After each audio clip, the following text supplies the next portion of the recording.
close your eyes for just a second. Imagine you're sitting by a calm stream. The water is clear, the sound is soothing. Now, imagine someone throws a rock into that stream. What happens? The water ripples. It churns. You can't see the bottom anymore. That stream, that is your mind. And the rocks, those are notifications. That email you're waiting for. The pressure to get a promotion. The fear of missing out on what your friend just posted. We spend our lives trying to achieve greatness, but we're throwing so many rocks into our own stream that we can no longer see where we are going. We are busy, but we are not productive. We are moving, but we are not arriving. How do you achieve anything in a world that is designed to distract you?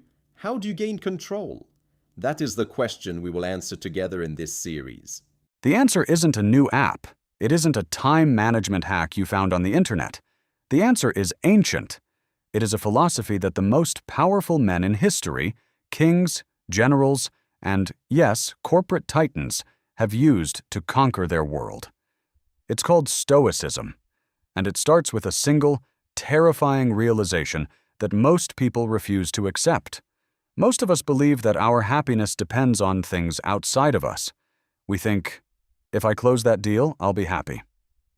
If I buy that house, I'll be at peace.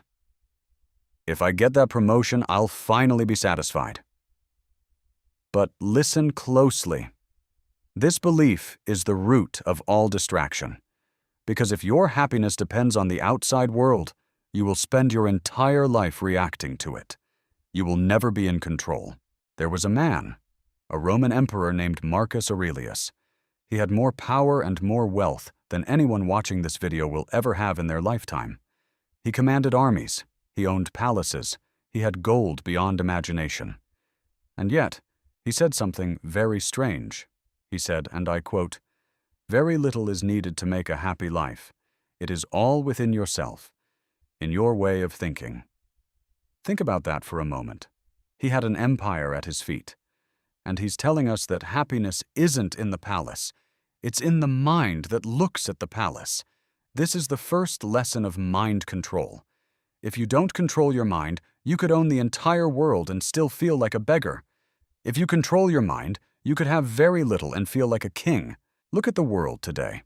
The corporate world, social media, advertising. We are taught from birth that more is better. A bigger salary, a bigger house, a bigger television, a newer phone. But let's apply logic here. If more was actually better, the richest people would be the calmest, most satisfied people on earth. Are they? Not even close. In fact, they are often the most anxious. Why? Because they are throwing bigger rocks into their stream. They get the promotion, and instead of enjoying the victory, they immediately ask, "What's next?" They buy the house, and the day after they move in, they wish it was bigger. The thing they wanted so badly becomes invisible to them the moment they get it. If your strategy is more, you will never, ever arrive. Let me tell you a story that proves this point perfectly. It's about the Dalai Lama. In 1989, the Dalai Lama won the Nobel Peace Prize. This is one of the highest honors a human being can receive. It is the peak, the summit. If there was ever a moment to feel complete, that was it. The moment he received the award, a reporter rushed up to him, shoved a microphone in his face, and asked a question. You would think the question would be, "How do you feel?" or "What does this mean for world peace?"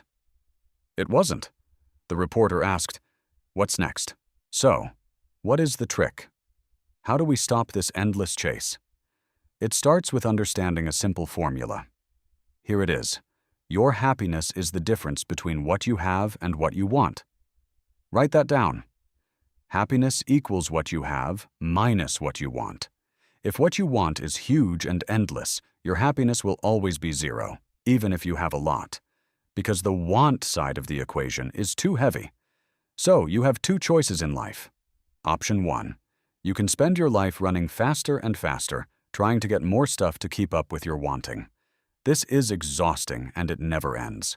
Or option 2, You can do the harder, more courageous thing. You can consciously decide to want less. How do we apply this today? How do we sit down to work on a single project without checking our phone 50 times? You do it by becoming present moment oriented.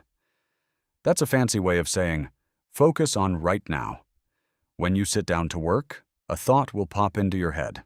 It always does. It will say, I wonder if that email came in. Or, I wonder how many likes I got. That thought is a rock. You have a choice. Do you throw it in the stream and disturb your peace? Or do you hold it? When that thought comes, gently remind yourself, even if I get that email, it won't satisfy me. My mind will just move to the next email. The peace I am looking for isn't in that inbox. It is in this sentence I am writing right now. Here is an exercise for you. I want you to try it today. Develop a new appreciation for the blessings you already have. See your life freshly, as if for the very first time. When you eat lunch today, don't eat it looking at a screen or scrolling on your phone. Just stop. Look at the food. Taste the food. Notice the textures and the flavors. Really eat it. When you walk to your car, don't make a phone call. Don't put in headphones. Feel the air on your skin. Notice the color of the sky. When you sit down to work, don't multitask. Give that one task the full attention a Roman emperor would give to conquering a new land. This is mindfulness. This is control. As we come to the end of this lesson, I want you to think about the ultimate measure of your life. It is not how much money you accumulated. It is not the title on your business card. It is the differential between what you had and what you wanted. You can spend your lifetime wanting more, always chasing, always distracted, always looking at the next screen, the next goal, the next thing. Or you can decide, right here, right now, to reclaim your mind, to be satisfied with the present moment, to understand that the kingdom you are seeking is not over the horizon. It is right where you stand. Don't wait until you have the perfect conditions to be happy. Be happy now, with a clear mind. That is the only way you will ever achieve anything that truly matters. I have shared the wisdom with you. Now I want to hear from you. I have one question, and I want you to answer it in the comments section below. Here it is. What is the one distraction you are going to throw away today to get your peace back? Is it your phone? Is it the habit of checking the news? Is it the need for a promotion that you think will fix everything? Is it comparing yourself to others on social media? Tell me. I read these comments personally. I want to know what rock you are removing from your stream. If this series resonated with you, if it made you think differently even for a moment, then subscribe to this channel. Not because I need the numbers, but because you need the reminder. We are in this together. We are building a community of people who control their minds, rather than being controlled by the world. Thank you for listening. Now, go take control of your stream.